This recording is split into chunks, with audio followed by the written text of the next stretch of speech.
Chief justice का नस्ला tower की ज़मीन बेचकर अलॉटीज को मुआवजे की अदायगी का हुक्म। चीफ जस्टिस पाकिस्तान काजी फायज़ ईसा की सरबराही में सुप्रीम कोर्ट कराची रजिस्ट्री में नस्ला टावर के मुतासरीन को मुआवजा अदायगी से मुतल्लिक केस की समाअत हुई, जिस दौरान मुतासरीन के वकील ने दलाइल देते हुए कहा कि नस्ला टावर के बिल्डर का इंतकाल हो चुका और ताहाल मुआवजा नहीं मिला। अदालत ने 44 मुतासरीन को मुआवजा अदायगी का हुक्म दिया था। इस पर अदालत ने कहा कि नस्ला टावर के मुतासरीन मलकियत के दस्तावेजी शवाहिद के साथ ऑफिशियल असाइनी से रब्ता करें।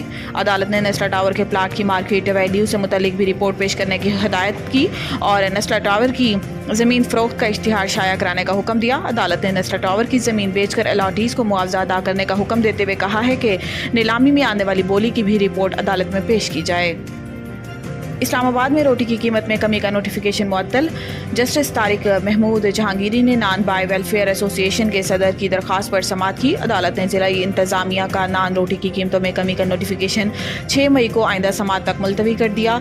डिस्ट्रिक्ट इंतजामिया के नुमाइंदे ने बताया कि कानून में तरमीम करके DCOs को कीमत के तयन का इख्तियार दिया गया है। नान बाइयों के वकील बैरिस्टर उमर एजाज गिरानी ने दलाइल दिए कि आटा यहाँ महंगा और किराया भी ज़्यादा है, कंट्रोलर जनरल के पावर सेक्शन 3 के तहत नहीं है। जस्टिस तारिक महमूद जहांगीरी ने कहा है कि क्या तंदूर वालों से पूछा कि आटा कितने का आ रहा है या बस लोगों को खुश करने के लिए ऑर्डर जारी कर दिया। अदालत ने आइंदा समाअत तक नोटिफिकेशन मुअत्तल करते हुए फ्रीकैन से तफसीली जवाब तलब कर लिया और समाअत 6 मई तक मुलतवी कर दी।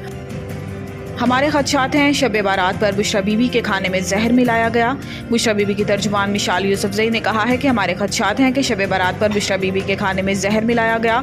हमें पता चला शब बारात पर बुशरा बीबी के इफ्तार के खाने में टॉयलेट क्लीनर के 2-3 कतरे मिलाए गए। इस खाने के बाद से बुशरा बीबी की सेहत ख़राब हुई और रोज़ बिगड़ती जा रही है। इन्होंने कहा है कि गिरफ्तारी से पहले बुशरा बीबी को ब्लड प्रेशर और शुगर समेत कोई मसला नहीं था।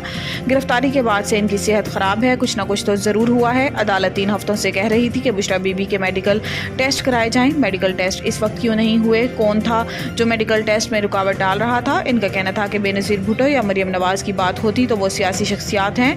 बुशरा बीबी सियासी शख्सियत नहीं, घरेलू खातून है। इनको इसलिए निशाना बनाया गया कि वो बानी PTI की अहलिया हैं। वज़ीर आला बनने के लिए खुद को साबित करना पड़ा, आग के दरिया से गुजर कर पहुंची हूँ।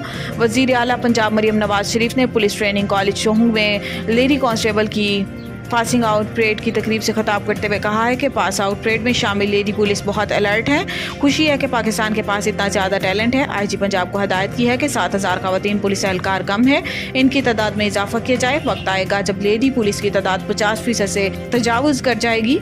मरियम नवाज ने कहा है कि खवातीन बहुत मेहनती हैं, सुपर ह्यूमन की तरह काम करती हैं। माएँ भी, बेटियाँ भी हैं, बहनें भी हैं, प्रोफेशनल भी हैं। जितनी मेहनत से खवातीन काम करती हैं कोई सोच भी नहीं सकता। खुशी हुई कि इस दफ़ा पुलिस सोर्ड ऑफ ऑनर एक नौजवान खातून को दी। इनका कहना था कि पहली बार पुलिस यूनिफॉर्म पहना तो एहसास हुआ पुलिस की नौकरी या CM का हलफ हो बहुत ही जिम्मेदारी का काम है। मेरा दिल में इंतकाम का जज्बा नहीं होता, जालिम को सजा देते हुए भी तकलीफ होती है।